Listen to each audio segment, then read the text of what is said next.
So how do you know if your marriage is truly over? How do you know when it's time to throw in the towel? I always like to say that you can leave a marriage, but you're going to take yourself with you. That's why over 60% of second marriages end in divorce. Most spouses who are leaning out of a marriage, they have this fantasy that when they divorce, they're going to be ending their problems. But in reality, the dynamics that you're part of now, they're going to play out later with someone else. That's just always the case unless you do the inner work to change your default modes of relating, which include who you're even attracted to in the first place. So today I'm going to give you some things to consider and some guidelines to help you decide if your marriage is truly over and when it's really okay to walk away.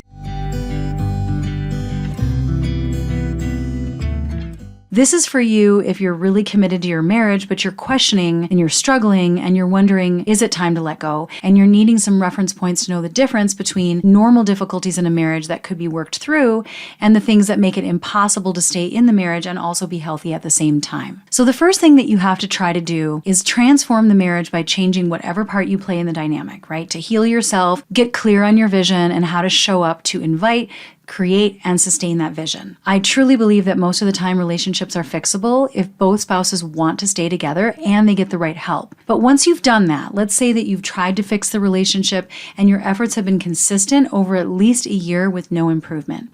Then you want to consider the guidelines that I'm about to share. But first ask yourself the question, do I feel good about how I'm showing up?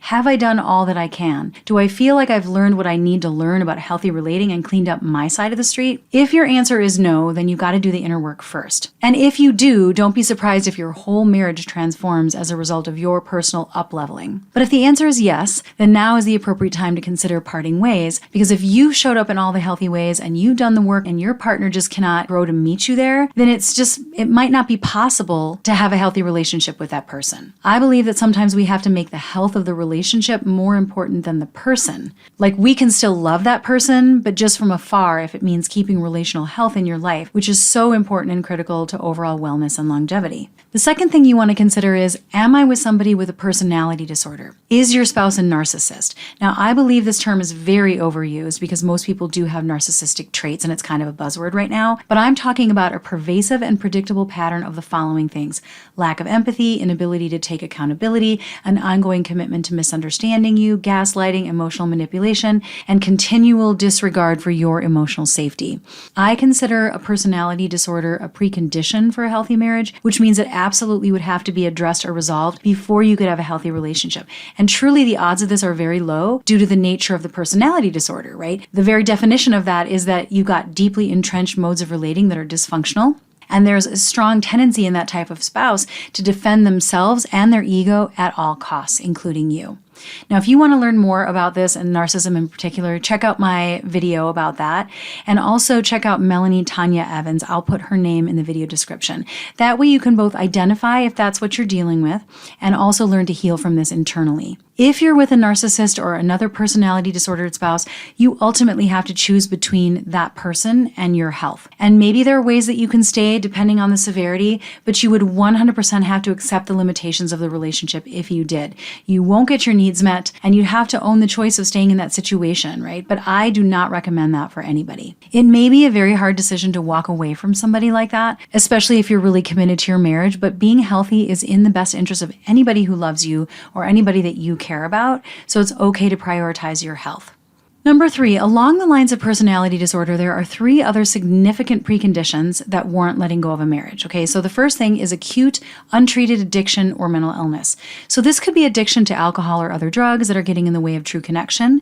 It can also include porn addiction, which I see all the time, and it's a massive killer of real intimacy. So if your spouse suffers from addiction and they're not willing to get help, or if they are denying that it's even a problem, your marriage can't grow or heal. You can still love them and you can care about their well-being and you can even stay married, but you don't have to live with them and you don't have to enable them. You can't have a healthy relationship with somebody who's mentally ill or in the throes of active addiction if they're not being treated properly. Now, if you're still managing a situation like that, your opportunity is to look at what is the secondary gain of staying in a situation like that. Are there any codependency issues that you are struggling with? And I recommend looking into codependency resources like Pia Melody for this. And another thing that indicates that your marriage is over is abuse. Okay, so the vows to honor and cherish each other have already been broken if your spouse is abusive. And I'm making a distinction here between occasionally abusive behaviors, such as a verbal attack that might happen in an argument, and an abuser personality, what I would call an abuser. Okay, so this is going to be a consistent commitment to having power and control over access to you, control over what you do, what you have access to. And this can come in the form of actual physical violence, but even worse, verbal abuse, social isolation, financial control, and you might feel like you're walking on eggshells, like you're afraid to speak your truth. You can't set boundaries because if you do, you're not going to be safe. Abusers tend to externalize their locus of control, and they tend to blame everybody else, and they don't take responsibility for their abuse. They might express remorse and love bomb you afterwards, but unless they get anger management or real treatment to engage in deep personal work around this, it's not going to change. And in fact, I would go so far as to say it always gets worse without treatment. So if your spouse is abusive and they don't want to do the individual work, and I'm not talking couples work, but individual work, then your vows are already broken and you should leave the marriage. Now, if you need safety planning for this, I will put some resources in the video description below. And finally, there's a precondition of an outside romantic relationship or emotional affair that will not end. Now, this does not apply, of course, if you're in a mutually consenting polyamorous relationship.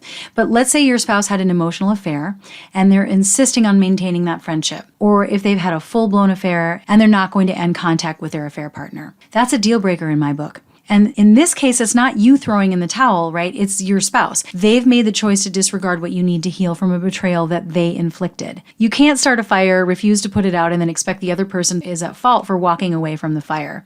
That's on them.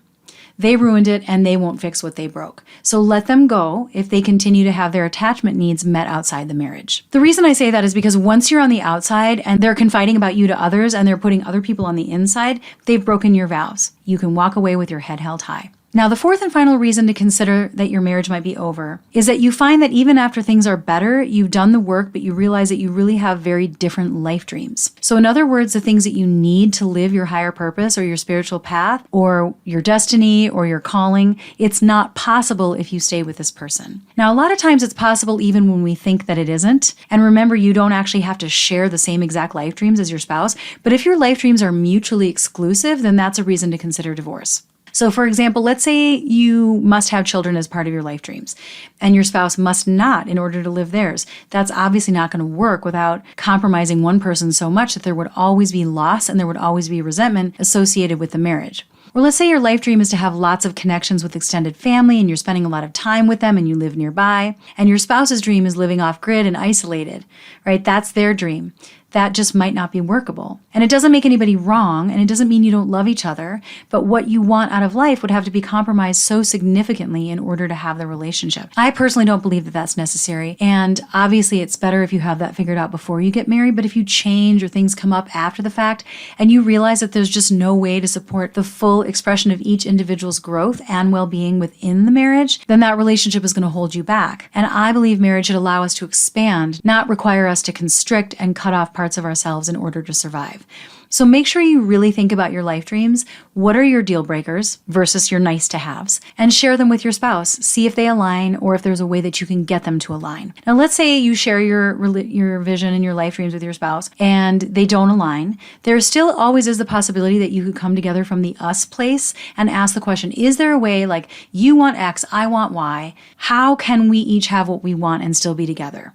Let's think outside the box. You can get really creative and think of unconventional ways to accomplish staying together, even with separate life dreams. Your marriage just might look a little different than the average marriage. It's absolutely possible and it can result in growth, but only if it won't create resentment. That's the thing. If it does, then it's okay to say, you know what, this marriage no longer works. So hopefully this gives you some clarity, and if you want to go deeper into knowing if your marriage is truly over, check out my video called The Marital Point of No Return on how to save your marriage before it's too late. And if you like my content, please take a second to like this video, and even better, subscribe to my channel so you don't miss my weekly updates, and it also helps my content reach more people. So that's all for this week. Thanks for tuning in, and until next time.